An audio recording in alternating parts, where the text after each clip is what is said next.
자, 여러분 안녕하세요.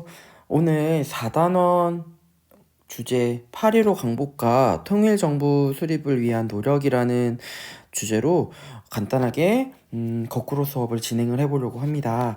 자, 오늘 선생님이 빈칸 채운 내용들을 영상 보고 잘 채운 다음에 본 수업 때 이와 관련된 추가적인 설명과 활동을 진행을 해보면 좋을 것 같아요. 자, 선생님이 사진을 3개 하나 가지고 왔는데요. 자, 먼저 제일 위에 보이는 사진은 우리가 1945년 8월 15일 광복을 맞이했던 모습 순간을 찍은 사진입니다.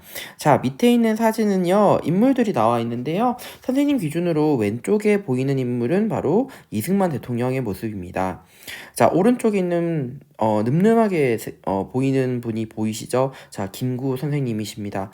자, 우리가 광복을 맞이하고 난 이후에 통일된 정부를 수립을 하기 위한 여러 가지의 움직임들이 있었습니다.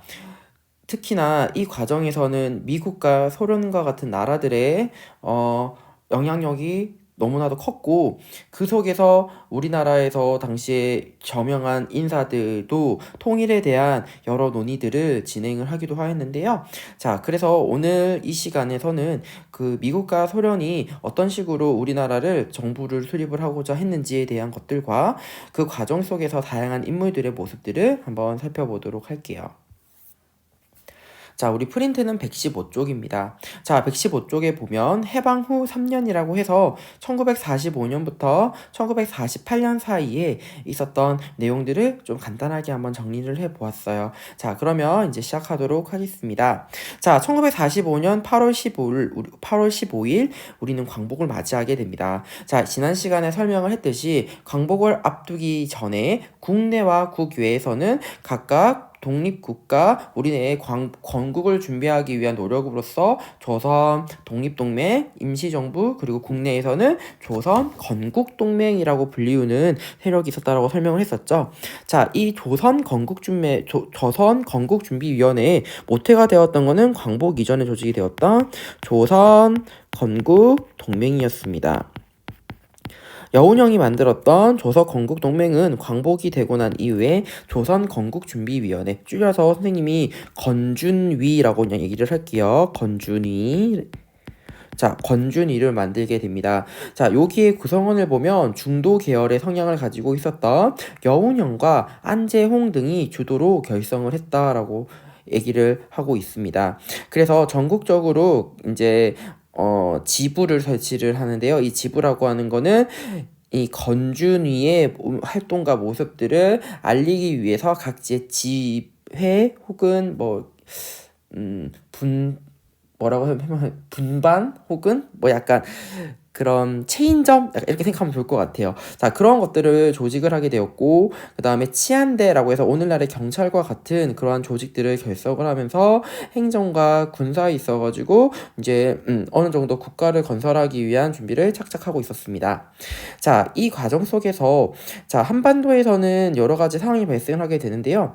자, 미군이 남쪽을, 그다음에 북쪽에는 소련이 각각 진주 이 세력이 들어오게 됩니다. 자, 그러면서 이 건국준비위원회는 사실 민족주의 계열과 사회주의 계열이 좀 연합된 형태로 구성이 되어 있었는데, 남쪽에 미국의 군대가 들어오는 거에 대비해서 당시에 사회주의자 세력들이 더욱더 이 건국준비위원회의 활동에 더욱더 많이 참여를 하게 되었고요. 중도 계열들은 그 과정에서 탈퇴를 하는 모습들이 나타나게 됩니다. 자, 그러면서 이 조선건국준비위원회에서는 사회주의 계열이 굉장히 많아지게 되었고, 그러다 보니까 소련의 여러 이제 의견을 듣고 소련이 어떤 그런 명령에 따라서 건국준비위원회가 운영이 되는 모습을 확인할 수가 있었는데요. 자, 미군이 진주를 하는 과정 속에서 이제 앞전에 설명을 했던 이 지부라고 하는 명칭이 이렇게 바뀌게 됩니다. 어떻게? 인민위원회라는 걸로요 바뀌게 돼요. 자, 여러분들 선생님이 저번에 설명을 했죠. 인민이라든지 조선이라든지 혁명 이런 표현이 들어가면 사회주의적인 경향이 강하다고요. 자, 그래서 이 당시에 미군의 진주로 인해 조선 건국준비위원회는 보다 더 사회주의 계열이 더 많이 가입을 하면서 사회주의화가 되고, 이 인민위원회는 소련이 당시에 한반도를 간접적으로 통치하기 위해서 설치했던 기구로서도 활용을 하게 됩니다. 그래서 간접 통치를 하기 위한 기구로서 건국준비위원회가 당시에 이후에 만들게 되는 인민위원회라고 하는 거는 소련의 어떠한 명령에 따라서 만들어진 조직이다라고 이야기할 수가 있습니다. 자, 그러면서 간접적으로 통치를 하게 되었고, 자, 건국을 준비하는 거, 다시 말하면 우리나라의 나라를 세우기 위해서 준비하는 거잖아. 그래서 사회주의 계열의 성향을 가진 사람들이 많았기 때문에 사회주의 국가인 조선인민공화국 수립을 당시에 추구하기도 하였습니다. 자, 이러한 건국준비위원회 말고도요, 자, 한국민주당, 독립촉성중앙협의회, 한국독립당 같은 세력들도 국내에서 만들어지게 되었는데요. 이거는 정당입니다. 우리가 정당이라고 하는 거 오늘날에도 있는데, 정당이라고 하는 거는 정치적인 세력, 견해에 근거해서 만든 정치 세력을 정당이라고 얘기하잖아. 이제 광복이 되고 난 이후에 정치적인 영향력을 행사하기 위한 세력으로 한국민주당, 독립속성중앙협의회, 한국독립당 등이 만들어지게 되었어요. 자, 한국민주당은 송진우, 김성수가 중심이 되어서 만들어지게 되었고, 아직 국외에 있었던 대한민국 임시정부를 지지하는 그런 모습을 보이기도 하였습니다. 자, 독립촉성중앙협의회는 이승만이 만든 정당이라고 얘기하면 되겠고요. 김구는 이후 임시정부가 국내에 들어오게 되면서 한국독립당이라고 불리우는 정치 세력의 중심 세력으로 성장을 하게 됩니다. 자, 이 무렵에 우리나라가 우리나라가 세워지기 전에 임시적으로 통치를 하기 위해서 미국이 설치했던 것이 있었습니다. 그게 바로 뭐였냐면요, 미군정입니다. 그래서 1945년부터 1948년 사이에 미국이 우리나라가 정부를 수립하기 전에 통치를 도와줬던 시기가 있었는데, 그 시기가 바로 2, 3년이고요. 그때 통치를 함에 있어가지고 중심적인 역할을 했던 것이 바로 미군정이라고 불리우는 기구였습니다. 자, 아무튼 이런 식으로 45년 해가 되면 이런 모습으로 이제 변화하고 모습이 나타나기도 하였어요. 자, 이 과정 속에서 1945년 12월쯤이 되면요, 모스크바에 미국, 소련, 영국, 이 선생님이 그냥 앞글자를 떠서 미소영이라고 할게요. 미국, 소련, 영국에서 한반도 문제를 어떻게 해결할 것인지에 대한 방안을 모스크바에 모여서 회의를 벌이게 됩니다. 그게 바로 뭐였냐면 모스크바 3국 외상회의였어요. 자, 외상이라는 표현은 오늘날로 따지면 외교부 장관이란 뜻입니다. 자, 그래서 외교부 장관들이 모여서 모스크바에 모여서 바로 우리나라 한반도를 어떻게 할 것인지에 대한 결정을 내리게 돼요. 그 결정사항은 크게 세 가지였습니다. 자, 먼저 첫 번째, 민주주의 임시정부를 만들 것. 자, 두 번째는 바로 뭘 하자? 신탁 통치를 하자. 자, 세 번째는 바로 뭐였냐면요, 우리나라의 통치 방향을 둘러싸고 미국과 소련에서 이제 어떤 식으로 진행을 할 것인지를 둘러싼 회의를 열자라고 하는 미소 공동위원회를 자, 설치할 것을 주장하기도 하였습니다. 자, 얘들아, 여기서 가장 논란이 되었던 거는 바로 신탁 통치였어. 자, 신탁이라고 하는 건 뭐냐면 미국과 소련이 대신해서 통치를 하는 걸 의미하는 거야. 자, 대신해서 통치를 한다라는 거는 어떻게 보면 식민 지배를 하는 것과 거의 유사하다는 말이지. 자, 그래서 이 소식이 국내에 알려지게 됩니다. 자, 원래는 이 신탁 통치를 추구했던 나라는요, 바로 미국이었어요. 자, 미국에서는 신탁 통치를 하자 라는 이야기를 했었고, 자, 소련에서는 아니다, 그냥 신탁 통치의 과정 말고 그냥 즉시에 독립을 하자라는 이야기를 하게 돼. 자, 그런데 문제는 뭐였냐면 이 소식이 국내에 알려지게 되거든. 자, 국내에서는 이 당시에 동아일보라고 불리우는 신문사가 이 소식을 알리게 됩니다. 자, 동아일보에서는 정반대로 해석을 하게 되는 거예요. 미국에서는 즉시 독립을 얘기했고요. 자, 소련에서는 신탁 통치를 하자고. 자, 그래서 이 당시에 이제 좌파, 우파라고 하는 좌익과 우익 세력들이 존재했었는데, 자, 이번에 선생님이랑 본 수업 때 좀 좌익과 우익에 대해서 좀 설명을 하려고 하는데, 자, 우익 같은 경우에는 기본적으로 이제 미국을 지지한 애들이었고, 좌익은 소련을 지지한 애들이었어. 자, 이 소식이 이거 동아일보가 이제 오보를 해서 잘 알려지게 된 거였는데요. 자, 이 소식이 알려지게 되자 우익 세력들은요, 김구와 이승만 등은 바로 미국이 즉시 독립을 추구하게 되었고, 친탁 통치에 대해서 부정적이라고 생각을 해서 김구와 이승만 등은 당연히 친탁 통치에 대해서 반탁의 움직임을 벌이기도 하였습니다. 자, 그래서 특히나 얘네들의 논리는 기본적으로 식민 지배를 우리가 계속 받아왔는데 또 한 번 외국의 외세에 의해서 통치를 받고 이렇게 간섭을 받는 거에 대해서 비판을 하는 그런 입장이었어요. 자, 소련을 지지하는 좌익 같은 경우에서도 처음에는 이건 우리 있을 수가 없다라고 반탁을 얘기하게 되지만 그 와중에 소련에서는 신탁 통치를 해야 된다라는 이런 지령이 내려지게 됩니다. 자, 그러면서 반탁을 주장했던 좌익들은 찬탁으로 돌아서게 되었습니다.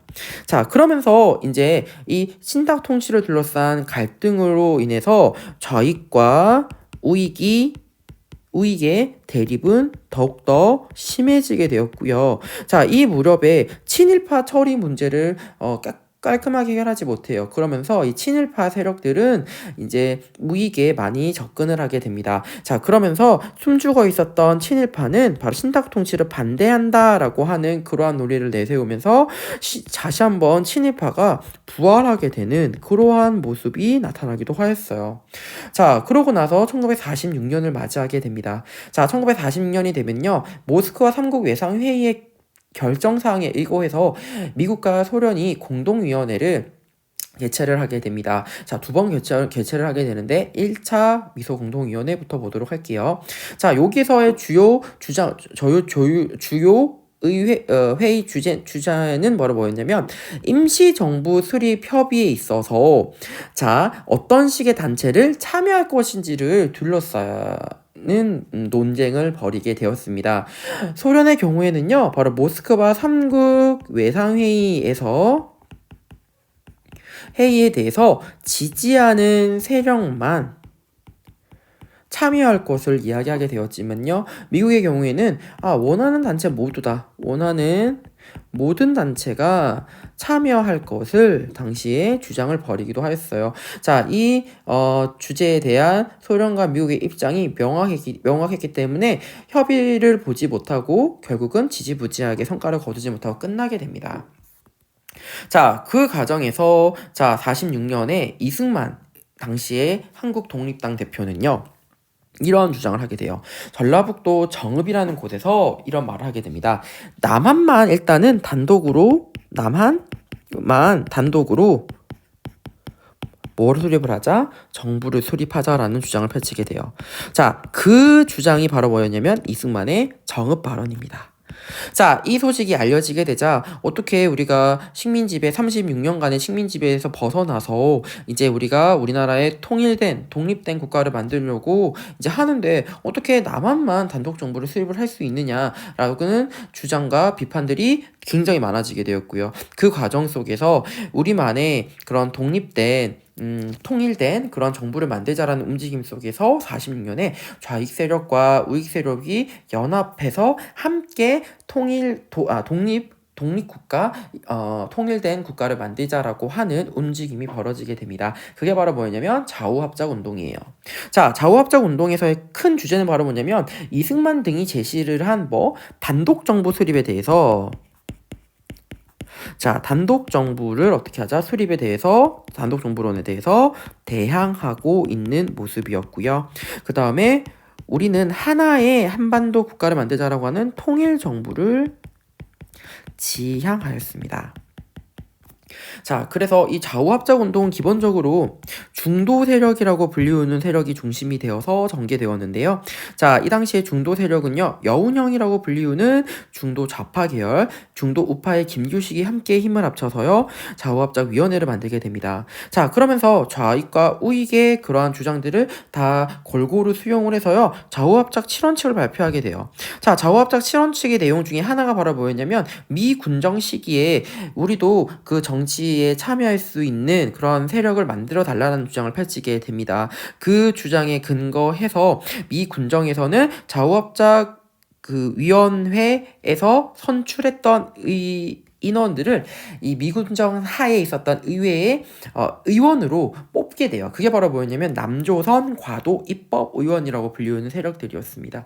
실질적으로는 그렇게 큰 활동을 벌이지 못하고 얘네들은 미국이 우리나라 정세를 잘 모르기 때문에 이 조언 정도의 역할을 했다라고 전해지고 있는데요. 자, 아무튼 이러면서 이제 영향력을 키우려고 했지만 이 좌우합작 7원칙의 내용에 대해서 사실 이승만과 김구를 중심으로 한 애들은 썩 내켜하지 않았습니다. 그 다음에 이 당시에 좌익 세력의 대표였던 김일성도 썩 내켜하지 않았어요. 자, 그러다 보니까 좌익과 우익이 당시에 세력들이 그렇게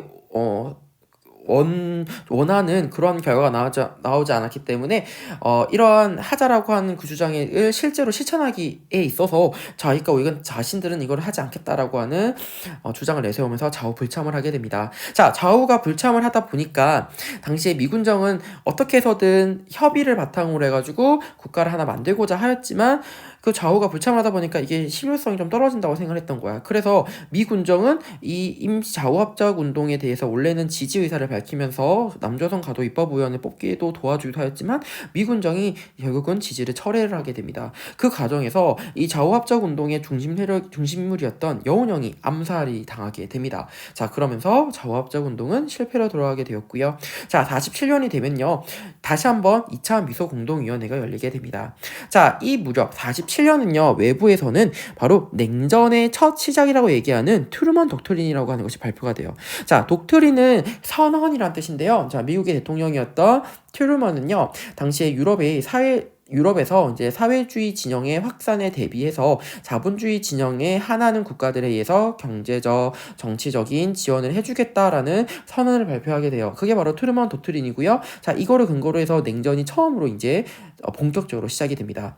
자, 그러다 보니까 미국과 소련의 사이는 썩 좋지 않겠죠. 그래서 2차 미소 공의도 결국은 잘 되지 못하고요. 좌우합작도 실패하는 모습이 보이게 됩니다. 자, 결국은 이 한반도의 문제를 미국은 어떻게 하자? 유엔에서 한번 이거를 논의해보자라고 하면서 유엔으로 이 논쟁을 넘기게 돼요. 자, 유엔은 이렇게 결정을 하게 됩니다. 어떻게요? 인구 비례에 의거해서 남북한 총선거를 실시해서 그 총선거에 나온 결과에 따라 가지고 이게 정부를 수립을 하자라는 주장을 하게 돼요. 자, 근데 지금 여러분들 생각을 해야 하는 게 뭐냐면, 자, 인구 비례가 키워드예요. 인구 비례에 따라서 남한과 북한이 총선거를 같이 해서 이제 우리나라 정부를 민주주의 국가로 할 것인지 사회주의 국가로 할 것인지 결정하는 거야. 자, 근데 문제는 뭐냐면, 자, 남한과 북한 중에 인구가 어디가 더 많냐면요, 남한이 훨씬 더 많아요. 왜냐면 북한은 일단 날씨가 되게 춥고 산지가 많기 때문에 사람들이 살기에는 썩 좋지 않은 곳이야. 그치만 남한은 평지도 많고 따뜻하기 때문에 상대적으로 오히려 남한 인구가 더 많았어. 자, 남한에는 어느 세력이 있다 그랬지? 미국이 있다 그랬죠. 자, 반면에 북한은 소련이 있어요. 자, 그러면 어디가 유리할 수밖에 없다? 그렇지, 미국이 유리할 수밖에 없고 남한이 유리할 수밖에 없습니다. 그러다 보니까 이 주장에 대해서 소련의 입장에서는 썩 내켜하지 않겠죠. 그래서 소련은 아예 이 유엔에 대한 결정에 대해서 거부 의사를 밝히게 되면서 이제 총선거를 하기 위한 당시에 실무단을 북한에 파견하고자 했는데 유엔에서 자, 이 입국도 제한을 시켜버리게 됩니다. 자, 그러다 보니 다시 한번 유엔에서 다시 한번 회의가 열리게 돼요. 소총회라고 하죠. 자, 그래서 가능한 지역에서만 선거를 바탕으로 해서 정보 수립을 위한 노력을 하자라는 거를 결정을 내리게 됩니다. 자, 지금 가능한 지역이라고 하는 거. 자, 여기서 지금 가능한 거는 원래는 어디였어? 남한이었잖아. 다시 말하면 남한만 단독으로 선거할 것을 권고하게 돼요. 자, 그래서 이 남한만이 선거를 해야 된다라고 하는 남한 단독 선거를 결국은 나타나게 되었고요. 자, 이 남한 단독 선거가 결국은 우리가 50 총선거, 다시 말하면 우리나라의 헌법을 만들고 그런 대통령도 뽑을 수 있는 그런 국회의원을 뽑는 게 바로 50총선거예요. 우리나라 최초의 선거.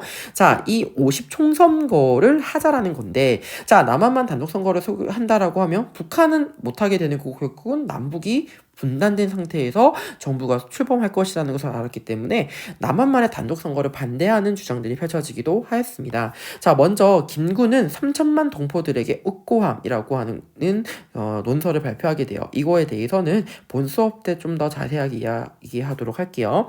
자, 뿐만 아니라 당시에 이 단독 선거를 반대하는 움직임이 어디에서? 제주에서도 벌어지게 돼요. 그러면서 제주도에서 4월 3일 날 단독 선거 반대 움직임으로 4.3 항쟁을 벌이기도 하였습니다. 자, 4.3 항쟁을 벌이는 과정 속에서 결과적으로 이거를 무력으로 진압을 하게 되었고요. 자, 그 과정에서 제주의 선거구의 3분의 2 정도가 50총선거에 참여를 못하게 되는 도 발생을 하기도 하였습니다. 자, 그 다음에 이 남한만의 단독 선거를 절사적으로 반대했던 인물은 바로 김구와 김규식이었어. 그래서 남한의 대표와 북한의 대표가 모여서 이 단독 선거에 대해서 논의를 해보자라고 하는 협상을 벌이기도 하였어요. 자, 그게 바로 뭐였냐면 남북협상이었습니다. 자, 하지만 남북협상은 큰 소득을 거두지 못하고 돌아오게 되었고요. 돌아오고 난 이후에 김구는 육군 소위 안도희 갈선 총에 의해 가지고 당시에 김구가 머물고 있었던 그 별장이었던 경교장에서 죽음을 맞이하게 됩니다. 자, 그러면서 결국 남북협상 시도도 결국은 그렇게 큰 성과를 거두지 못하고 1948년 5월 10일 날 결국은 남한만의 단독 선거인 50총선거가 벌어지게 되었고요. 그 결과 우리나라 헌법을 구성하는 재헌의회가 만들어지기도 하였습니다. 자, 여기까지 내용이 이제 우리 첫 번째 단원에 해당되는 내용인데요. 굉장히 많은 내용을 담고 있습니다. 자, 다음 시간에 본 수업 때는 요 내용과 관련된 교과서도 좀 보고요. 자료도 보고 활동을 바탕으로 해서 이 3년간의 내용들을 한 번만 더 이해하는 시간을 가져보도록 하겠습니다. 자, 빈칸은 선생님이 준 영상을 보고 잘 채워주시고요. 수업 시간에는 이와 관련된 구체적인 활동을 한번 살펴보도록 하겠습니다.